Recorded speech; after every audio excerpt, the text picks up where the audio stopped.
ಈ ಗುರುವೇ ದೀಕ್ಷಾ ಗುರುವೇ ಶಿಕ್ಷಾ ಗುರುವೇ ರಕ್ಷಾ ಗುರುವೇ ಸರ್ವಾಗಮೋಕ್ತ ಕಳಾ ಗುರುವೇ ಶಿವಯೋಗ ಧರ್ಮಾರ್ಥ ಭೋಗ ಗುರುವೇ ತ್ಯಾಗ ಗುರುವೇ ಸುಧೀ ಗುರುವೇ ವಾಚಾ ಗುರುವೇ ಭವರೋಗಹರ ಶರಣಾದೆ ಬಸವ ಮಹಾ ಗುರು ನಿಮಗೆ. ವಿಶ್ವಗುರು ಮಹಾಮಾನವತಾವಾದಿ ಬಸವಣ್ಣನವರನ್ನು ಹೃದಯ ಮಂದಿರದಲ್ಲಿ ಸ್ಮರಿಸುತ್ತಾ ಮಹಾಮಹಿಮರು ಬಯಲುಕಾಯಿ ಸಿದ್ಧರು ಶೂನ್ಯ ಪೀಠಾಧ್ಯಕ್ಷರು ಆದಂತಹ ಪ್ರಭುದೇವರನ್ನು ಚಿನ್ಮಯ ಜ್ಞಾನಿ ಶ್ರೀಕೃಷ್ಣ ಚಕ್ರವರ್ತಿ ಚನ್ನಬಸವಣ್ಣನವರನ್ನು ಹೃದಯ ಮಂದಿರದಲ್ಲಿ ಸ್ಮರಿಸಿ ಸೇರಿರುವ ಎಲ್ಲ ಸದ್ಭಕ್ತ ಬಂಧುಗಳೇ, ತಾಯಂದಿರೇ, ಮಕ್ಕಳೇ, ಎಲ್ಲರಿಗೂ ಶರಣ. ಬಸವಣ್ಣನವರ ಹಣದ ವಿಚಾರವಾದ ಕೆಲವು ಸಂಗತಿಗಳನ್ನು ನೋಡ್ತಾ ಇದ್ದೀವಿ ನಾವು. ಅವರಿಗೆ ಹಣ ಅನ್ನುವಂಥದ್ದು ಪರಮಾತ್ಮನನ್ನ ಒಲಿಸುವುದಕ್ಕೆ ಒಂದು ಸಾಧನ, ಹಣ ಇಡೋದಕ್ಕೋಸ್ಕರ ಅಲ್ಲ. ಬಸವಣ್ಣವರು ಒಂದು ವಚನ ಬರ್ತದೆ, ನಿಮಗೆ ಪರಿಚಿತ ಇಲ್ಲದ ವಚನ. ಬಚ್ಚಲ ನೀರು ತಿಳಿದಲ್ಲಿ ಫಲವೇನು, ಬಚ್ಚಲ ನೀರು ತಿಳಿಯಾದಲ್ಲಿ. ಮೋರಿ ಚರಂಡಿ ನೀರಿದೆ, ಸಿಕ್ಕಾಪಟ್ಟೆ ದೊಡ್ಡ ಚರಂಡಿ ನಿಂತಿದೆ, ನಿಂತ್ಕೊಂಡಾಗ ಅದು ತಿಳಿಯಾಗುತ್ತಲ್ಲ, ಅದು ಏನಕ್ಕಾದ್ರು ಬರುತ್ತಾ ಅಂತ ಕೇಳ್ತಾವ. ಬಚ್ಚಲ ನೀರು ತಿಳಿದಲ್ಲಿ ಫಲವೇನು, ಸಲ್ಲದ ಹೊನ್ನು ಎಲ್ಲಿದ್ದರೆ ಏನು. ಸಲ್ಲದ ಹೊನ್ನು ಅಂದ್ರೆ ಅಲ್ಲ, ಉಪಯೋಗ ಇಲ್ಲದ್ದು. ನಾವು ಬೇಡದ್ದಲ್ಲ, ಯಾರು ಬೇಡ ಅಂತ ಈಗ ಹತ್ರ ಒಂದು 5 ಕೋಟಿ ರೂಪಾಯಿ ದುಡ್ಡಿದೆಯಪ್ಪ, ಖರ್ಚು ಮಾಡಂಗಿಲ್ಲ, ಸುಮ್ಮನೆ ಇಟ್ಕೋಬೇಕಷ್ಟೇ. ಉಪಯೋಗ 5 ಕೋಟಿ ಇಟ್ಕೊಂಡು ಯಾರು ಕೊಡಂಗಿಲ್ಲ, ಭಾರತ ಇಟ್ಕೊಂಡು ಯಾರು ಕೊಡಕ್ ಹೋಗೋಣ ಅಂದ್ರೆ ಒಂದು 5 ಕೋಟಿ ಹಣ ಇದೆ, ಒಟ್ಟೆ ಒಬ್ರಿಗೆ ₹1 ಕೊಡೋಣ, ಬಳಸೋದು.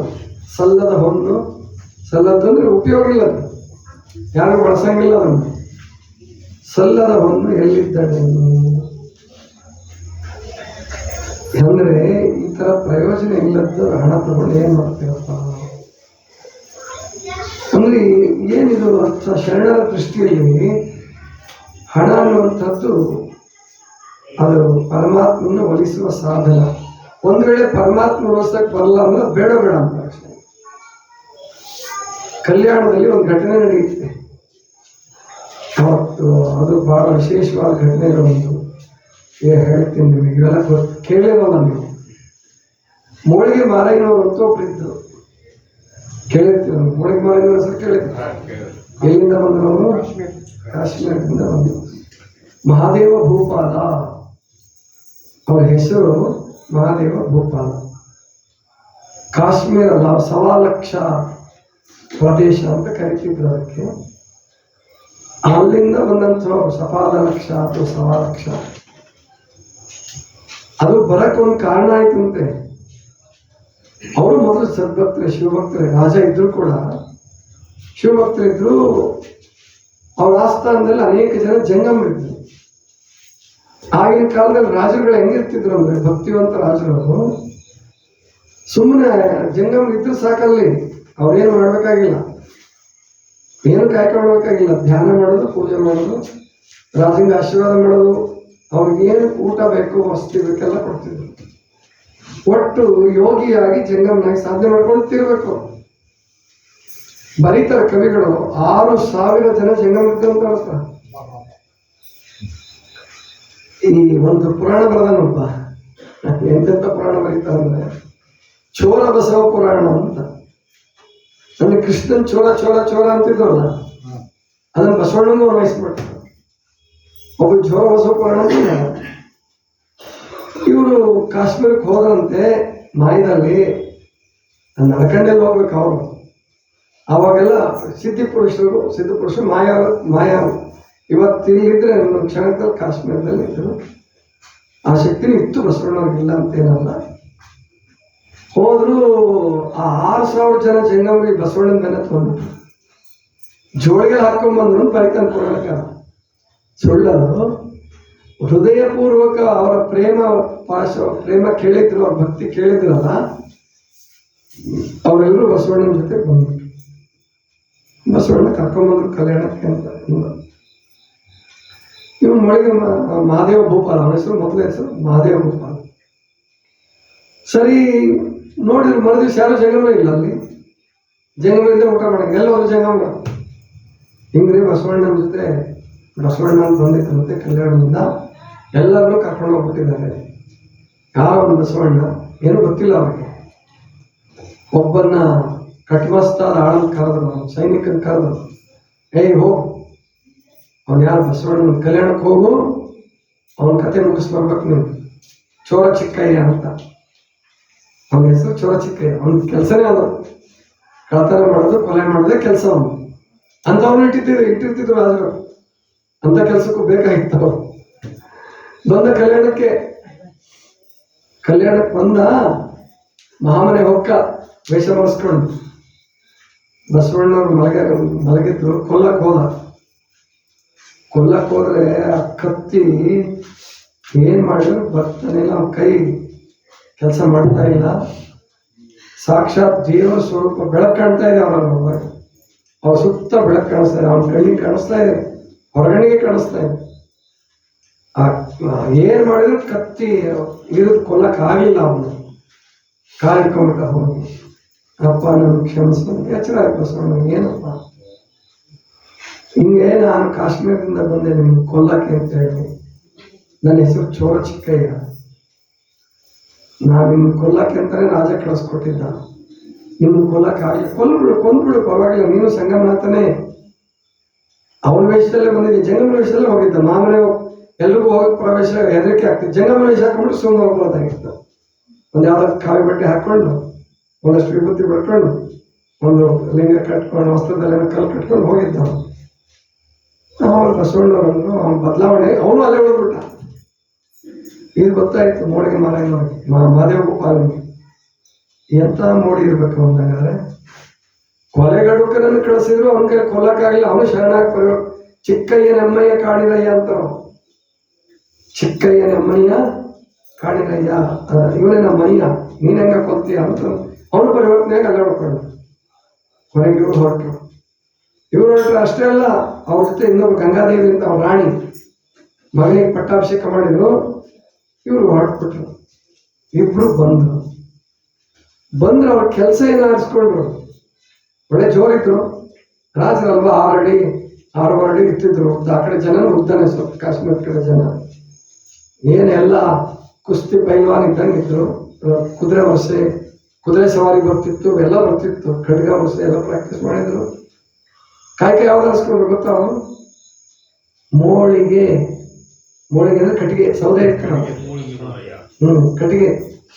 ಅದನ್ನು ಕಟ್ಟಿಗೆ ಕಡ್ದು ಬಂದು ಕಲ್ಯಾಣದ ಬಿಲ್ಡಿಂಗ್ ಮಾರೋದು, ಚಂಡೆಗೆ ಮಾರೋದು, ಕೊಡೋದು. ಅವ್ರೇನು ದುಡ್ಡು ಕೊಡ್ತಾರಲ್ಲ ಅಂತ ತಗೊಂಡು ದಾಸೋಹ ಮಾಡೋದು. ಈಕೆ ಗಂಗಾದೇವಿಯನ್ನ ಮಹಾದೇವಿ ಅಂತ ಹೆಸರಿಟ್ರು. ಇವರಿಗೆ ಮಹಾದೇವ ಗೋಪಾಲನಿಗೆ ಮಾರಯ್ಯಗಳು ಭಾಳ ಜನ ಬರ್ತಾರೆ ಶರಣರಲ್ಲಿ. ಇವರು ಮೋಳಿಗೆ ಮಾರಯ್ಯ, ಕಟ್ಟಿಗೆ ಕಳೆದು ಮಾರಾಟ ಮಾಡ್ತೀನಿ. ಸರಿ, 1 ವರ್ಷ ಆಯ್ತು. ಕನ್ನಡ ಕಲ್ತರು, ವಚನ ಬರೆಯಕ್ಕೆ ಶುರು ಮಾಡಿದ್ರು, ಎಲ್ಲ ಆಯ್ತು. ಮಹಾದೇವ ಅಮ್ಮನವರು ಅಂಬ್ಲಿ ಮಾಡ್ತಿದ್ರು. ಅಂಬ್ಲಿ, ಜೋಳದ ಅಂಬ್ಲಿ ಅಥವಾ ರಾಗಿ ಅಂಬ್ಲಿ ಮಾಡ್ತಿದ್ರು. ನೀವು ಸ್ವಲ್ಪ ಹೇಗೇನೋ ಮಾಡ್ತೀರಿ, ಶುಂಠಿ ಹಾಕ್ತೀರಿ, ಬೆಳ್ಳುಳ್ಳಿ ಹಾಕ್ತೀರಿ, ಮಸ್ತ್ ಮಾಡ್ತೀರಿ. ಅಂಬ್ಲಿಗೆ ಉಪಯೋಗಿಸೋದು ಕಡಿಮೆ ಆಗಿರ್ಬೇಕು. ಈಗ ಬಹಳ ಕಡಿಮೆ ಆಗಿದೆ. ನಾವು ಚಿಕ್ಕವರಿದ್ದಾಗ ನೆನಪಿದೆ ನನಗೆ, ಅನ್ನ ಊಟ ಮಾಡಿದ್ಮೇಲೆ ಅಂಬ್ಲಿ ಕುಡಿತಿದ್ರು. ಮಜ್ಜಿಗೆ ಅಂಬ್ಲಿ ಕುಡದೆ ಊಟ ಮುಗಿತಿದ್ದು. ಹಾ, ಚಿಕ್ಕವರಿದ್ದಾಗ ನಂಗೆ ನೆನಪಿದೆ. ಮಜ್ಜಿಗೆ ಅಂಬ್ಲಿ ಕಡ್ಡಾಯ ಕುಡಿತಿದ್ರು, ಅಂಬ್ಲಿ ಮಾಡ್ತಿದ್ರು. ಅದಕ್ಕೆ ನಮ್ಮ ಕಡೆ ಶುಂಠಿ ಬೆಳ್ಳುಳ್ಳಿ ಏನು ಹಾಕಲ್ಲ, ಹಂಗೆ ಸರಳ ಕುದಿಯೋ ನೀರಿಗೆ ಹಿಟ್ಟಾಕಿ ಕುದಿಸ್ತಾರೆ. ಇಷ್ಟು ಒಳ್ಳೆ ಪರಿಮಳ ಬರ್ತದದು, ಅದ್ಭುತ ಇರ್ತದೆ ಅಂಬ್ಲಿ. ಸರಿ, ಇವ್ರು ಅಂಬ್ಲಿ ಮಾಡ್ತಿದ್ರು. ಅವರು ಒಬ್ಬ ಹೋದ ಅಂಬ್ಲಿ ಉಂಡು ಬಂದ. 4 ಜನ ದಾಸೋಹ ಮಾಡ್ತಿದ್ರು, ಯಾರೇ ಹೋದ್ರು ಕೊಡ್ತಿದ್ರು. 2 ಜನ ಹೋದ್ರು, 3 ಜನ ಹೋದ್ರು, 10 ಜನ ಹೋದ್ರು, 20 ಜನ ಹೋದ್ರು. ಹೋದವ್ರಿಗೆಲ್ಲ ಅಂಬ್ಲಿ ಮಾಡ್ಕೊಂಡು ಇವ್ರು ಕಟ್ಟಿಗೆ ತಂದು ಮಾರಾಟ ಮಾಡಿ ಅವ್ರದ್ದು ಏನು ಹಿಟ್ಟು ಬರುತ್ತೋ ರಾಗಿನೋ ಜೋಳನೋ ತಂದು ಮುಚ್ಚಿ ಮಾಡಿ ಹಿಟ್ಟು ಮಾಡಿ ಇಡ್ತಿದ್ರು. ಅವ್ರು ಅಂಬ್ಲಿ ಮಾಡಿ ಇಡ್ತಿದ್ರು. ಬಂದು ದಾಸೋಹ ಮಾಡಿ. ಕೆಲವರೆಲ್ಲ ಬಸವಣ್ಣನ ಮನೆಗೆ ಊಟನೇ ಕಡಿಮೆ ಮಾಡಿಬಿಟ್ರು. ಇವ್ರ ಮನೆಗೆ ಅಂಬ್ಲಿ ಬರಕ್ಕೆ ಶುರು ಮಾಡಿದ್ರು. ಪ್ರಸಿದ್ಧಿ ಆಯ್ತು, ಮೊಳಗೆ ಮಾರ ಅಂದ್ರೆ ಅಂಬ್ಲಿ ಪ್ರಸಿದ್ಧಿ ಆಯ್ತು. ಆವಾಗ ಏನ್ ಮಾಡಿದ್ರು, ಒಂದ್ ದಿವಸ ಯಾವ ಮಾರು ಎಷ್ಟು ಬಂದ್ರು, ಬಸವಣ್ಣವರೇ ಬಂದ್ರು. ಬಸವಣ್ಣವ್ರಿಗೂ ಅಂಬ್ಲಿ ಉಡ್ಬೇಕು ಅನ್ನಿಸ್ತು ಅವ್ರ ಮನೆಯವರು. ಇನ್ನು ನೇರವಾಗಿ ಹೋದ್ರೆ ಇವರೆಲ್ಲ ಉಪಚಾರ ಪೂಜೆ ಅದು ಇದನ್ನು ಮಾಡ್ತಾರೆ. ತಡೆ ಅಂತೇಳಿ ಏನು ಬೇಡ ಅಂತೇಳಿ ವೇಷ ಮರೆಸ್ಕೊಂಡು ಮೊಳಗೆ ಮಾರಿನವ್ರು ಇರಲಿಲ್ಲ, ಕಟ್ಗೆ ಕಡೆಗೆ ಹೋಗಿದ್ರು, ಮಾರಾಟ ಮಾಡಕ್ಕೆ ಹೋಗಿದ್ರು. ಅಮ್ಮವರೇ ನನಗೆ ಅಂಬ್ಲಿ ಬೇಕು, ನಾನು ಜಂಗಮ ಅಂತ. ಬನ್ನಿ ಪೂಜೆ ಮಾಡ್ಕೊಂಡಿದ್ರು. ಪೂಜೆ ಮಾಡ್ಕೊಂಡು ಅಂಬ್ಲಿ ಉಂಟು ಬಂದು ಅವ್ರು ಅಂಬ್ಲಿ ನೀಡಿದ್ರು, ಕಳಿಸಿದ್ರು. ಆಯ್ತು, ಎಲ್ಲ ಆಯ್ತು. ಇವ್ರು ಮೊಳಗೆ ಮಾರಿನವ್ರು ಬಂದ್ರಲ್ಲ, ಎಲ್ಲ ಕೆಲಸ ಕಾಯ್ಕ ಮುಗಿಸ್ಕೊಂಡು ಬಂದಾಗ ಇವ್ರು ಪೂಜೆ ಮಾಡ್ಕೋಬೇಕಲ್ಲ, ಲಿಂಗ ಪೂಜೆ ಮಾಡ್ಕೊಂಡೆ ಪ್ರಸಾದ ಮಾಡ್ತಿದ್ರು. ಆ ಲಿಂಗ ಪೂಜೆ ಮಜ್ಜನ ಬುಟ್ಟಿ ಇರ್ತದಲ್ಲ, ಮಜ್ಜನ ಮಾಡಿಸೋದು ಬುಟ್ಟಿ ಇರ್ತದಲ್ಲ, ಆ ಬುಟ್ಟಿ ತೆಗಿತಾರೆ. ಅದರಲ್ಲಿ ಚಿನ್ನದ ನಾಣ್ಯ ತುಂಬಿರುವಂತ 2 ಜಾಳಿಗೆಗಳು ಸಿಕ್ತು. 2ರಲ್ಲೂ ಒಂದು 100 ಹೊನ್ನು 200 ಹೊನ್ನು ಇಟ್ಟಿದ್ದಾರೆ. ಜಾಳಿಗೆ ಚೀಲ ಬಿಟ್ಟಿದ್ದಾರೆ, ಹೋಗಿದ್ದಾರೆ. ಏನಿದು, ಯಾರು ಬಂದಿದ್ರು ಅಂತ ಕೇಳಿದ್ರು. ಯಾರೋ ಜಂಗಮರು ಬಂದಿದ್ರು, ಅಂಬ್ಲಿ ಊಟ ಮಾಡ್ತೀನಿ, ಹಸಿವಾಗಿದೆ, ಲಿಂಗಯ್ಯ ಹಸ್ದಿನ ಅಂದರು. ನಾನು ಮಾಡಿಕೊಟ್ಟೆ, ಅವ್ರು ಊಟ ಮಾಡಿದ್ರು, ಲಿಂಗ ಪೂಜೆ ಮಾಡಿಕೊಂಡು ಊಟ ಮಾಡಿದ್ರು, ಹೋದ್ರು. ಹೌದು, ಯಾರಿರ್ಬೋದಿದ್ರು ಅಂತ ಯೋಚನೆ ಮಾಡಿದ್ರು. 2 ನಿಮಿಷ ಗೊತ್ತಾಯ್ತು ಅವ್ರಿಗೆ, ಇದು ಬಸವಣ್ಣನ ಕೆಲಸನೇ. ಇದು ಈ ಥರ ಚಿನ್ನದ ನಾಣ್ಯ 100 ಗಟ್ಟಲೆ 200 ಗಟ್ಟಲೆ ಬಿಟ್ಟು ಹೋಗ್ತಾನಂದ್ರೆ ಇದು ಸಾಮಾನ್ಯರ ಕೆಲಸ ಅಲ್ಲ. ಇದು ಬಸವಣ್ಣ ನಮ್ಮನ್ನು ಬಡವರು ಅಂತ ತಿಳ್ಕೊಂಡ್ಬಿಡ್ತಾನೆ. ಬಸವಣ್ಣ ಪಾಪ ಯೋಚನೆ ಮಾಡಿರ್ಬೇಕು. ಹಿಂದೆ ರಾಜರಾಗಿದ್ದವರು, ಈಗ ಏನೂ ಇಲ್ಲ, ಕಟ್ಟಿಗೆ ಕಡಿಮೆ ಮಾಡ್ತಿದ್ದಾರೆ ಅಂದ್ರೆ ದುಡ್ಡು ಎಷ್ಟು ಬರುತ್ತೆ ಬಿಡುತ್ತೆ ಗೊತ್ತಿಲ್ಲ, ಒಟ್ಟು ಕೊಡೋಣ. ಇನ್ನೊಂದು ಲೀಲೆ, ಪರೀಕ್ಷೆ. ಸರಿ, ಕತೆ ಇಬ್ಬರು ಬೇರೆ ಬೇರೆ ಥರ ಬರೀತಾರೆ ಪುರಾಣಿಕರು. ಒಬ್ಬ ಹೇಳ್ತಾನೆ, ಅಲ್ಲಿ ಜಂಗಮರು ಯಾರು ಹೋಗ್ತಿದಾರ ನೋಡೋದು ಕರೀತಾರೆ. ಜಂಗಮರಿಗೆ ಪ್ರಸಾದ ಮಾಡಿಸಿ ಆ ಜಾಳಿಗೆ ಚೀಲ ತುಂಬ ಕೊಟ್ಟು ಕಳಿಸ್ಬಿಡ್ತಾರೆ. ಇನ್ನೊಂದು ಪುರಾಣದಲ್ಲಿ ಏನು ಬರೀತಾರೆ ಅಂದ್ರೆ, ಆ ಚಿನ್ನದ ಚೀಲ ಆಚೆಗೆ ಹೋಗಿಸ್ಬಿಡ್ತಾರೆ. ಆಚೆಗೆ ಹೋಗಿಸಿ ಎಲ್ಲ ಜಂಗಮರಿಗೆ ಬರ್ರಿ ಅಂತ ಹೇಳ್ತಾರೆ. ಬಂದು ಪ್ರಸಾದ ಮಾಡ್ತಾರೆ, ಅಂಬ್ಲಿ ಪ್ರಸಾದ ಮಾಡ್ತಾರೆ. ಇವರು ಆ ಪಾದಕ ತಗೊಂಡೋಗಿ ಕಟ್ಟಿಗೆ ತಂದಿದ್ರಲ್ಲ ಇವರು, ಆ ಕಟ್ಟಿಗೆ ಮೇಲೆ ಸಿಂಪಡಿಸ್ತಾರೆ. ಅಷ್ಟು ಕಟ್ಟಿಗೆ ಚಿನ್ನದ ಕಟ್ಟಿಗೆ ಆಗ್ಬಿಡ್ತಾವ, ಅಷ್ಟು ಚಿನ್ನದೇ ಆಗ್ಬಿಡ್ತಾವ. ಕತ್ತರಿಸ್ ಒಬ್ಬೊಬ್ಬರಿಗೆ ಒಂದಿಷ್ಟು ಕೊಟ್ಕೊಳ್ಬೇಕು. ಬಸವಣ್ಣ ಹತ್ರ ಹೋಗ್ಬೇಕು ಅಂದ್ರೆ ಶರಣರು ಬಡವರಲ್ಲ, ಬಡತನದ ಜೀವನವನ್ನು ಆರಿಸ್ಕೊಳ್ತಾರೆ. ಇದನ್ನು ನಾವು ನೀವೆಲ್ಲ ಕಲ್ತ್ಕೋಬೇಕಾದ್ದು. ಈ ಹಣದ ಹುಚ್ಚು ಹೆಂಗಿದೆ ಅಂತಂದ್ರೆ, ಒಟ್ಟ ನಮ್ದು ನೆಮ್ಮದಿಯಾಗಿ ನಮಗೆ ನೆಮ್ಮದಿಯಾಗಿ ಬಾಳಕ್ ಬಿಡಲ್ಲ. ಹಣದ ಹುಚ್ಚಿಡಿತಂದ್ರೆ, ನಾನು ಚಿಕ್ಕವನಿದ್ದಾಗ ಒಬ್ಬ ಮಾಸ್ತರ್ ನೋಡಿದ್ದೆ. ನಾವಿದ್ದಾಗ ಬದುಕಿದ್ರು, 1-2ನೇ ಕ್ಲಾಸಲ್ಲಿ ಇದ್ದಾಗ ಬದುಕಿದ್ರು. ಆಮೇಲೆ ತಿಳ್ಕೊಂಡು ತುಂಬ ಸಣ್ಣವನಿದ್ದೆ ನಾನು. ನಾರಾಯಣ್ ಸಿಂಗ್ ಅಂತ ಅವ್ರ ಹೆಸರು. ಕಣ್ಣಿರ್ಲಿಲ್ಲ ಅವ್ರಿಗೆ, ಕಣ್ಣಿರ್ಲಿಲ್ಲ. ಬಡ್ಡಿ ಸಾಲ ಕೊಡೋರು, ತಿಂಗಳಿಗೊಂದ್ಸರಿ ಸಂಬಳ ಆಗುತ್ತಲ್ಲ, ಬಡ್ಡಿ ಸಾಲ ಕೊಡೋರು. ಇವರು ರಾತ್ರಿ ಕ್ಲಾಸ್ ಮುಗಿಸ್ಕೊಂಡು ಹೋಗಿ ಮನೇಲಿ ಊಟ ಮಾಡ್ತಿದ್ರು ಬಿಡ್ತಿದ್ರು ಗೊತ್ತಿಲ್ಲ. ಬಾಬು ಅಂತ ಒಬ್ಬ ಮಗ ಇದ್ದ, ವಯಸ್ಸಿಗೆ ಬಂದಿದ್ದ. ಅವನು ಕರ್ಕೊಂಡು ಬರೇ ರಾತ್ರಿ 12 ತನ 1 ತನ ಅಡ್ಡಾಡೋದು. ಏನಕ್ಕೆ? ಬಡ್ಡಿ ವಸೂಲು ಮಾಡಕ್ಕೆ ಅಡ್ಡಾಡಿದ್ರು. ಕಡೆಗೆ ಬಡ್ಡಿ ವಸೂಲು ಮಾಡಿ ಒಂದು 65 ವರ್ಷಕ್ಕೆ 70 ವರ್ಷ ಹತ್ರ ತೀರ್ಕೊಂಡು. ಆ ಮಗನ ಮದುವೆ ಮಾಡಿರ್ಲಿಲ್ಲ, ಅವನು ಕುಡ್ಕ ಅದ. ಇವ್ರೇನು ಬಡ್ಡಿ ಗಳಸ್ ದುಡ್ಡಿಟ್ಟಿದ್ರು ಎಲ್ಲ ಕುಡಿದು ಕಡೆ ಮನೆ, ಸ್ವಂತ ಮನೆ ಮಾರಿ ಒಂದು ಫುಟ್ಪಾತಲ್ಲಿ ಸತ್ತ. ಅವನು ಕುಡಿದು. ಒಬ್ಳು ಮಗಳಿದ್ಲು ಮೀರಾ ಅಂತೇಳಿ, ಅವಳಿಗೂ ಮದುವೆ ಮಾಡಲಿಲ್ಲ ಪಾಪ. ಅವಳ ಗತಿ ಏನಾಯ್ತು ನಮ್ಗೆ ಗೊತ್ತಿಲ್ಲ, ನಾವು ಚಿಕ್ಕವರಿದ್ವಿ. ಅಂದ್ರೆ ಈ ಹಣದ ಹುಚ್ಚಿಡಿತದಲ್ರಿ, ತಾವು ಸರಿಯಾಗಿ ತಿನ್ನಂಗಿಲ್ಲ, ಬೇರೆಯವ್ರಿಗೆ ತಿನ್ನಕ್ ಬಿಡಂಗಿಲ್ಲ, ಬರೇ ದುಡ್ಡು. ನೆನೆ ಕ್ಯಾಂಡ್ಲರ್ ಕತೆ ಹೇಳಿದ್ ನಾನು, ಹಂಗಾಗತ್ ನೋಡ್ರಿ, ಹಂಗಾಗತ್ತೆ. ಅದಕ್ಕೆ ಹಣದ ಹುಚ್ಚು ಎಂದೂ ಬರಬಾರ್ದು. ಮೋಳಿಗೆ ಮಾರಾಯವರಿಗೆ ಶರಣರು ಯಾರೇ ಆಗಲಿ ಹಣದ ಹುಚ್ಚಿರಲಿಲ್ಲ.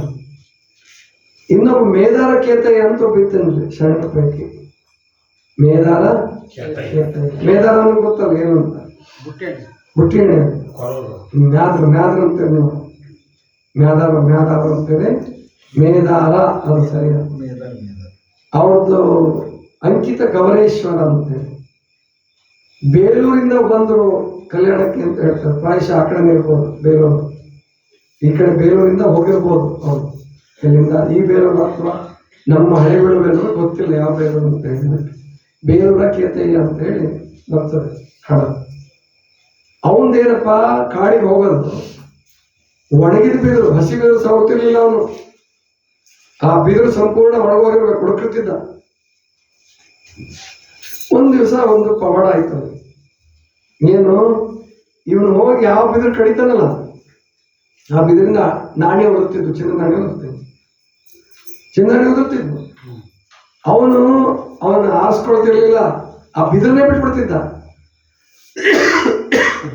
ಬಂಗಾರ ಹುಳ ಹತ್ತಿ ಭಂಗವಾಗಿದೆ ಬಿದಿರು ಅಂತಿದ್ದ. ಹುಳ ಹತ್ತಿರ್ತದಲ್ಲ, ಇದು ಬಂಗಾರ ಹುಳ ಹತ್ತಿದೆ ಅಂತೇಳಿ ಬಿಟ್ಟು ಹೋಗ್ತಿದ್ದ. ಇನ್ನೊಂದು ದೊಡ್ಡ ಬೆಳೆ ಬಿದಿರು ಬೆಳೆದಿತ್ತು, ಅದನ್ನ ಕಡಿಯಕ್ಕೆ ಅಂತ ಹೋದ. ಮೇಲೆ ಹತ್ತಿದ್ದಂತ ಕಡಿಯಕ್ಕೆ, ಅದು ಅದರಾಗೇನು ಬಂಗಾರ ಉದುರ್ಲಿಲ್ಲ. ಆ ಕಡಿತಾ ಬಿದ್ಬಿಟ್ಟ. ಎತ್ತರವಾಗಿ ಹತ್ತಿದಾನೆ, ಕಡಿತಾ ಇದ್ದಾನೆ, ಬಿದ್ದ. ಬೀಳುವಾಗ ಕೈಯಲ್ಲಿ ಕೊಯ್ತಾ ಇಟ್ಕೊಂಡಿದ್ದಲ್ಲ, ಅದು ಎದೆಗೆ ನಟ್ಬಿಡ್ತು. ಎದೆಗೆ ನಟ್ಟು ಅಂಥದ್ರಲ್ಲೂ ಆ ಬಿದಿರು ಹೊತ್ಕೊಂಡು ಬಂದ. ಕಡ್ದಿದ್ನ ಮೂರು ಬಿದ್ದಿತ್ತಲ್ಲ, ಹೊತ್ಕೊಂಡು ಬಂದ. ಆ ರಕ್ತ ಹೆಂಗೋ ಏನೋ ಬಟ್ಟೆ ಗಿಟ್ಟೆ ಸುತ್ಕೊಂಡು, ಅದು ಆ ನಟ್ಟಿದ್ದು ಅಲ್ಲೇ ಇದೆ ಒಳಗೆ. ಬಂದ ಬಿದಿರು ಕಡ್ದ, ಅದನ್ನು ಸವಳಿಗೆ ಅದನ್ನು ಇದು ಮಾಡ್ಬೇಕಲ್ಲ, ಮರ ಹಿಡಿಬೇಕಾದ್ರೆ ಅವನ್ನೆಲ್ಲ ಕತ್ತರಿಸ್ಕೋಬೇಕಲ್ಲ, ಆ ಸೀಳ್ಕೊಳ್ಳೋದು ಅಂತ ಹೇಳ್ತಾರೆ. ಸೀಳ್ಕೊಂಡ, ಮರ ಬಿಟ್ಟು ಎಳ್ದ. ಆಕೆ ಸಾತವ್ವ ಅಂತಿದ್ದು ಹೆಂಡತಿ ಕರೆದ, ಹೇಳ್ದ, ಇದನ್ನು ಮಾರ್ಕೊಂಬ ದಾಸೋಹ ಮಾಡು. ಕಾಯಕ ನಿಲ್ಲಿಸಂಗಿಲ್ಲ ಒಟ್ಟು. ಕೊನೆಗೆ ಹೇಳ್ತಾನೆ, ಆಯ್ತು ನನ್ನ ಮುಗೀತು ಕತೆ, ಇದನ್ನು ತೆಗೆದ್ಬಿಡು, ಎದೆಲ್ಲಿ ನಟ್ಟಿದೆ ಇದು, ತೆಗೆದು ಕೂಡ ಜೀವ ಹೊರಟೋಗ್ಬಿಟ್ಟು ಸತೆ ಬಿಟ್ಟ. ರವಿ ಮುಳುಗದ. ರಾತ್ರಿ ಸಂಜೆ ಸೂರ್ಯ ಮುಳುಗತ್ತೆ. ಬೆಳಗಾಗೋತ್ತಿಗೆ ಎಲ್ಲ ಶರಣರಿಗೆ ಗೊತ್ತಾಯ್ತು, ಮೇದಾರ್ಕೆತೆಯನ್ನು ತೀರ್ಕೊಂಡು. ವಚದಾಗ ಬರುತ್ತದು, ಅಮರಗಣಗಳು ಮುಗಿದು ಏನನ್ನು ಒಯ್ದಾರೆ, ಸತ್ಯೋನ್ಮುಕ್ತಿಯ ತೋರಬೇಕೆಂದು ಬಸವಣ್ಣ ವಾಪಸ್ ಕರ್ಕೊಂಡು ಬಂದರು. ಬಸವಣ್ಣವ್ರು ಬರ್ತಾರೆ, ಎಲ್ಲರೂ ಬರ್ತಾರೆ. ಬಸವಣ್ಣನಿಗೆ ತುಂಬ ದುಃಖ ಆಗುತ್ತೆ. ಒಬ್ಬ ಕಾಯಕ ಜೀವಿಗೆ ಇಂಥ ಮರಣ ಬರುತ್ತಲ್ಪ ದೇವರೇ, ಇವನ್ ಹೆಂಗಾರು ಮಾಡಿ ಉಳಿಸು. ಮಡಿವಾಳ ಮಾಚಿದೇವ್ರು ಬರ್ತಾರೆ, ಬಸವಣ್ಣಂಗೆ ಹೇಳ್ತಾರೆ, ಯಾಕಪ್ಪ ನೀನು ಅಂತ ಶಕ್ತಿವಂತ ಇದೆಯಾ, ಕರಿ ಮೇದಾರ್ಕೆತ, ಇನ್ನು ಅವನು ಬದುಕ್ತಾರೆ, ಕರಿ ಬಸವಣ್ಣ. ಅವನ ತಲೆ ಮೇಲೆ ಹಸ್ತ ಇಟ್ಟು ಕರೀತಾರೆ. ಮೇದಾರ್ಕೆತ ಜೀವ ಬಂದ್ಬಿಡ್ತಾರೆ. ಆ ಎದೆ ಮೇಲೆ ಕೈ ಆಡಿಸಿದ್ರೆ ಅದೇನು ಪೆಟ್ಟಾಗಿತ್ತಲ್ಲ, ಅದೆಲ್ಲ ಸಂಪೂರ್ಣ ಹುಷಾರಾಗುತ್ತೆ. ಮುಂದೆ ಮತ್ತೆ ದಾಸೋಹ ನಡೆಯುತ್ತೆ. ಇದು ಶರಣರ ವಿಶೇಷ. ಅಂದ್ರೆ ಅವನು ಸತ್ತವನ್ನ ಬದುಕಿಸ್ತಿದ್ರು, ದುಡ್ಡು ಮಾತ್ರ ಮುಟ್ತಿರ್ಲಿಲ್ಲ. ದುಡ್ಡು ಅಂದ್ರೆ ಎಷ್ಟು ಬೇಕೋ ಅಷ್ಟೇ, ದುಡ್ಡು ಬೇಡವೇ ಬೇಡ ಅಲ್ಲ. ನಾವು ದುಡ್ಡೆಲ್ಲ ತ್ಯಾಗ ಮಾಡಿ.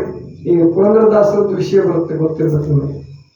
ಪುರಂದರದಾಸರ ಅಂತ ಹೆಸರು ಕೇಳಿದಿರಲ್ಲ, ನವಕೋಟಿ ನಾರಾಯಣ. ಅವರು ಕೂಡ ಸಿಕ್ಕಾಪಟ್ಟೆ ದುಡ್ಡಿತ್ತು ಅವ್ರ ಹತ್ರ. ಕೆಟ್ಟ ಜಿಪುಂಡ್ರು ಅಂದ್ರೆ ಏನು, ಒಟ್ಟು ಅವರು ಯಾರಿಗೂ ಒಂದು ಕಾಣೆ ಭಿಕ್ಷೆ ಕೊಡ್ತಿರ್ಲಿಲ್ಲ. ದೇವರೇ ಪರೀಕ್ಷೆ ಮಾಡಕ್ ಬಂದ ಅಂತ ಹೇಳ್ತಾರೆ. ಅವ್ರ ಹೆಂಡತಿ, ಆಕೆ ಹೆಸರು ಸರಸ್ವತಿ ಬಾಯಿ. ಹೋಗಿ ಕೇಳಿದ್ರು, ಅವ್ವ ನನ್ನ ಮಗನ ಮಂಜು ಇದೆ, ಏನಾರು ಕೊಡೋನು. ಆಯ್ತು, ಅವಕ್ಕೆ ಏನು ಇಲ್ವಲ್ಲ ಅಂತ. ಮೂಗು ಬಟ್ಟಿದೆಯಲ್ಲ ಅದೇ ಕೊಡೋನು. ಕೊಟ್ಟೆ ಬಿಟ್ಟು ಆಕೆ ಕೊಟ್ಬಿಟ್ಲು. ಆಮೇಲೆ ಇವನು ಮೊದಲೇ ಲೀಲೆ ಮಾಡಕ್ ಬಂದಾನಲ್ಲ, ಅವನು ಜಂಗಮ ದಾಸಾಯಿಗಳು ಅಂತಿರಲ್ಲ. ದಾಸಾಯಿಗಳು ಅಂತ ಬರ್ತಿದ್ರು ಹಿಂದೆ, ನಿಮ್ಮ ಕಡೆ ಬರ್ತಿದ್ರು, ನಿಮ್ಗೆ ಗೊತ್ತಿಲ್ಲ. ಆ ಜಾಕೆ ಬಾರಿಸ್ಕೊಂತ ಶಂಖ ಉಟ್ಕೊಂತ ಬರ್ತಾರೆ. ಈಗಲೂ ಬರ್ತಾರೆ, ಇಲ್ವ ಈ ಕಡೆ? ಆ ಕಡೆ ಬರ್ತಾರೆ. ಆ ಕಡೆ ದಕ್ಷಿಣ ಕನ್ನಡದಲ್ಲಿ ಬಹಳ ಒಂದು ಜಾಟೆ ಇರ್ತದೆ, ಕೈಯಲ್ಲಿ ಶಂಖ ಇರುತ್ತೆ, ಆಮೇಲೆ ನಾಮ ಪಡ್ಕೊಂಡಿರ್ತಾರೆ. ಈ ತಿರುಪತಿ ಭಕ್ತರು ಅವನು ಆ ದಾಸಯ್ಯ ಹೋಗಿ ಅವನಿಗೆ ಕೊಟ್ಟ. ಯಾರಿಗೆ? ಆ ಪುರಂದರದಾಸ ನಾವು ಕೊಟ್ಟಿ ನಾರಾಯಣ ಇದ್ನಲ್ಲ, ಅವನ ಹತ್ರನೇ ಹೋದ. ಯಪ್ಪ ಬಾಯಿ, ನೀನಂತೂ ಕೊಡ್ಲಿಲ್ಲ, ನಾನು ಮೂಗ್ಬಿಟ್ಟು ತಂದೀನಿ, ಇದನ್ನ ಇಟ್ಕೊಂಡು ನನಗೆ ದುಡ್ಡು ಕೊಡು. ಅವನು ಇಸ್ಕೊಂಡ ಅವನಿಗೆ ಗೊತ್ತಾಯ್ತು, ವಜ್ರದ್ದು ಅರಳಿತ್ತದ್ರಾಗೆ ಇದು ನನ್ನ ಹೆಂಡ್ತಿದೆ ಮೂಗ್ಬಿಟ್ಟು, ಇವನಿಗೆ ಯಾಕೆ ಕೊಟ್ಟಿವಳು? ಸರಿ ಆಯ್ತು, ಇಲ್ಲೇ ಕೂತಿರು ಬರ್ತೀನಿ ಅಂತ ಹೇಳಿ ಆ ಮೂಗ್ಬಟ್ಟನ ಭದ್ರವಾಗಿ ಕೀಲಿ ಹಾಕಿ ಆ ಇಟ್ಟು ಬರ್ತಾನೆ. ಅವ್ನು ಕೂರಿಸಿ ಬರ್ತಾನೆ, ಬೀಗ ಹಾಕಿ ಅವ್ನ ಮುಂದೆ ಕೂತಿರು. ಇಬ್ರು ಮಗ, ಅಪ್ಪ ಮಗ ಇಬ್ರು ಬಂದಿರ್ತಾರೆ. ಇಲ್ಲೇ ಕೂತಿರು ಬರ್ತೀನಿ ಅಂತ ಹೋಗಿ ಹೆಂಡತಿ ಕರೀತಾನೆ. ಬರ್ತಾಳೆ ಹೆಂಡತಿ, ನೀರು ತಗೊಂಡು ಬರ್ತಾಳೆ. ಯಾಕೆ ಇಷ್ಟು ಬೇಗ ಬಂದಲ್ಲ? ಎಲ್ಲಿ ಮೂಗ್ಬಟ್ಟೆಲ್ಲಿ? ಮೂಗ್ಬಟ್ಟು ಒಳಗಿದೆ ಅಂತ ಹಾಕಿ, ಒಳಗಿದೆ ಹಂಗೆ ತಗೊಂಡಾಗಿ ನೋಡೋಣ ಅಂತ ಹೋಗ್ತಾಳೆ. ಗೊತ್ತಾಗುತ್ತೆ ಇನ್ನು ಮುಗಿದ ಕತೆ ನಂದು. ಅವನು ಕೆಟ್ಟ ಜಿಪ್ಪಣ ಇನ್ನೇನು ಅವನು ಕೊಂದೇ ಬಿಡ್ತಾನೆ ಅವನು ಕೊಟ್ಟಿದ್ದಕ್ಕೆ. ಆವಾಗ ದೇವ್ರಿಗೆ ಪ್ರಾರ್ಥನೆ ಮಾಡ್ತಾನೆ. ದೇವ್ರಿಗೆ ಪ್ರಾರ್ಥನೆ ಮಾಡಿ, ಆಯ್ತಪ್ಪ ನನ್ನ ಮೂಗ್ಬಟ್ಟಿಲ್ಲ ಅಂದ್ರೆ ಇವತ್ತು ಅವನು ಸಾಯಿಸ್ತಾನಲ್ಲ, ಅದ್ರ ಬದಲು ನಾನೇ ಸಾಯ್ತೀನಿ ಅಂತ ವಿಷ ತಯಾರು ಮಾಡ್ಕೊಂತಾರೆ. ವಿಷ ತಯಾರು ಮಾಡ್ಕೊಂಡು ಕುಡಿಬೇಕು. ಇನ್ನೇನು ತಪ್ಪಂತ ಶಬ್ದ ಬರುತ್ತೆ ಬಟ್ಲಲ್ಲಿ. ನೋಡ್ತಾಳೆ, ಮೂಗ್ಬಟ್ಟು ಬಂದ್ಬಿತ್ತು. ಮೂಗ್ಬಟ್ಟು ಬಂದ್ಬಿತ್ತು ಬಟ್ಲೊಳಗಡೆ. ಆಮೇಲೆ ತಗೊಂಡೋಗಿ ಕೊಟ್ಲು. ತಗೊಳ್ಳಿ, ಇದೆ ಮೂಗ್ಬಟ್ಟು. ಇವನಿಗೆ ತಲೆ ಕೆಡ್ತೀವಿ ನೀವು, ಇದೇನಿದು? ಅಲ್ಲಿ ಕೂರಿಸಿ ಬಂದಿದ್ದೀನಿ, ಮೂಗ್ಬಟ್ಟು ಭದ್ರ ಇಟ್ಟು ಬಂದಿದ್ದೀನಿ, ಬೀಗ ಹಾಕಿ ಬಂದಿದ್ದೀನಿ. ಈಕೆ ಹೆಂಗೆ ಸಿಕ್ತು? ಇವಳೇನೋ ಮಾಯ ಕಲ್ತ್ಬಿಟ್ಟಿದ್ದಾಳೆ. ಹಂಗಂದ್ರೆ ಹೋದ ಹೋದ. ಅಲ್ಲೇನು ಮೊಹರ ಹಾಕಿ ಬಂದಿದ್ದ, ಮೊಹರ ಅಂತ ಹಾಕ್ತಿದ್ರಾಗ. ಮೊಹರ ಅಂದ್ರೆ ಬರೆಯೋದು, ಇವ್ರು ಸೈನ್ ಮಾಡೋದು, ಸೀಲ್ ಮಾಡಿ. ಆ ಮೊಹರ ಹಂಗೆ ಇದೆ, ತೆಗಿತಾನೆ, ಅಲ್ಲಿ ಮೂಗ್ಬಟ್ಟು ಇಲ್ಲ. ಅವತ್ತೇ ಅವ್ರಿಗೆ ಜ್ಞಾನೋದಯ ಆಯ್ತು. ನವಕೋಟಿ ನಾರಾಯಣ ಎಲ್ಲವನ್ನೂ ದಾನ ಮಾಡಿ ಭಿಕ್ಷುಕ ಆಗ್ಬಿಟ್ಟ. ಭಿಕ್ಷುಕ ಆದರು. ಪುರಂದರದಾಸರು ಗೊತ್ತಲ್ಲ ನಿಮಗೆ? ಮನೆ ಮನೆ ಭಿಕ್ಷೆ ಬೇಡಿ ದೇವ್ರ ನಾಮ ಹಾಡ್ಕೊಂತ, ಕಾಲಿಗೆ ಹೆಜ್ಜೆ ಕಟ್ಕೊಂಡು ಕುಣಿತ ದೇವ್ರ ಸೇವೆ ಮಾಡಿದ್ರು. ಅವ್ರದ್ದೊಂಥರ ಪದ್ಧತಿ. ಆದರೆ ನಮ್ಮ ಶರಣರದೊಂಥರ ಪದ್ಧತಿ. ಅವರು ಎಲ್ಲೂ ತ್ಯಾಗ ಮಾಡೇ ಬಂದಿದ್ರು, ಕಾಯಕ ಮಾಡ್ತಿದ್ರು. ಭಿಕ್ಷೆ ಬಿಡ್ತಿರ್ಲಿಲ್ಲ, ಭಿಕ್ಷೆ ಬಿಡ್ತಿರ್ಲಿಲ್ಲ, ಕಾಯಕ ಮಾಡೋದು. ಬಸವಣ್ಣನ ಮನೆಗಿದ್ರು ಸುಮ್ಮನೆ ಉಣ್ತಿರ್ಲಿಲ್ಲ, ಕಾಯಕ ಮಾಡೇ ಉಣಬೇಕು. ಇವರು ಕಾಯಕ ಮಾಡ್ತಿದ್ರು. ಇವರೇ ಭಿಕ್ಷೆ ಬೇಡ ಅಂದ್ರೆ ಇವರು ಆಲಸ್ಯಗಳಾಗಿರ್ತಿರ್ಲಿಲ್ಲ. ಪುರಂದರದಾಸರಾಗಲಿ, ಕನಕದಾಸರು ಕೂಡ ಅಷ್ಟೇ. ಬಹಳ ದೊಡ್ಡ ವ್ಯಕ್ತಿ ಕನಕದಾಸರು. ಮೊದಲು ದಂಡನಾಯಕರಾಗಿದ್ರು. ಒಂದು ಕಡೆ ಹೋರಾಟ ಮಾಡಿ ದೊಡ್ಡ ಪೆಟ್ಟು ಬೀಳುತ್ತೆ, ಸಾಯೋತನ ಅಷ್ಟು ಪೆಟ್ಟು ಬೀಳುತ್ತೆ ಅವರಿಗೆ. ಆವಾಗ ಪರಮಾತ್ಮನ ದರ್ಶನ ಆಗಿ ತ್ಯಾಗ ಮಾಡಿಬಿಡ್ತಾರೆ ಅವರು ಕೂಡ. ತಿಮ್ಮಪ್ಪ ಮೊದಲ ಹೆಸರು ತಿಮ್ಮಪ್ಪ. ಆಮೇಲೆ ಎಲ್ಲ ದಾನ ಮಾಡಿದ್ದಕ್ಕೆ ಕನಕದಾನ ದಾಸ, ಕನಕದಾಸ ಅವರು. ಹಿಂಗೆ ತ್ಯಾಗಿಗಳು, ಯೋಗಿಗಳು ಹಿಂಗಿರ್ತಾರೆ. ಮೇದಾರಕೇತ ಇರೋರು ಹಾಗೆ ಮಾಡಿ ಕಾಯಕ ಮಾಡಿ ತೀರ್ಕೊಂಡ್ರು, ಮತ್ತೆ ಜೀವ ಪಡ್ಕೊಂಡ್ರು. ಅದೇನು ಉತ್ಪ್ರೇಕ್ಷೆ ಅಲ್ಲ, ಸುಳ್ಳಲ್ಲ. ಇನ್ನೊಬ್ಬ ವ್ಯಕ್ತಿ ಇದ್ದಾನೆ, ಅವನ ಹೆಸರು ನೀವು ಕೇಳಿರ್ಲಿಕ್ಕಿಲ್ಲ. ನುಲಿಯ ಚಂದಯ್ಯ. ನುಲಿಯ ಚಂದಯ್ಯ. ಅವನ ಕೆಲಸ ಏನಪ್ಪ ಅಂದ್ರೆ ನುಲಿ ಹಗ್ಗ ಮಾಡೋದು. ನುಲಿ ಅಂದ್ರೆ ಹಗ್ಗ, ಹಿಂಗೆ ಹೊಸಿತಾರಲ್ಲ, ಹೊಸ ನುಲ್ಕೊಂಡು ಅದು ಹಗ್ಗ ಆಗ್ತಿತ್ತು. 3 ಎಳೆ ಹಗ್ಗ, ಗೊತ್ತಲ್ಲ? ಈ ಕೆರೆಯಲ್ಲಿ ಆಪ್ ಅಂತ ಬೆಳೆದಿರ್ತಿತ್ತು. ಆಪು ಅಂತಿದ್ದು ನಮ್ಮ ಕಡೆ, ನಾವು ಚಿಕ್ಕವರಿದ್ದಾಗ ನೋಡಿದ್ವಿ. ಅದನ್ನ ಬಂದು ಹೊಸಿದ್ರೆ ಬಹಳ ಗಟ್ಟಿ ಹಗ್ಗ ಆಗ್ತಿತ್ತು ಅಂತ.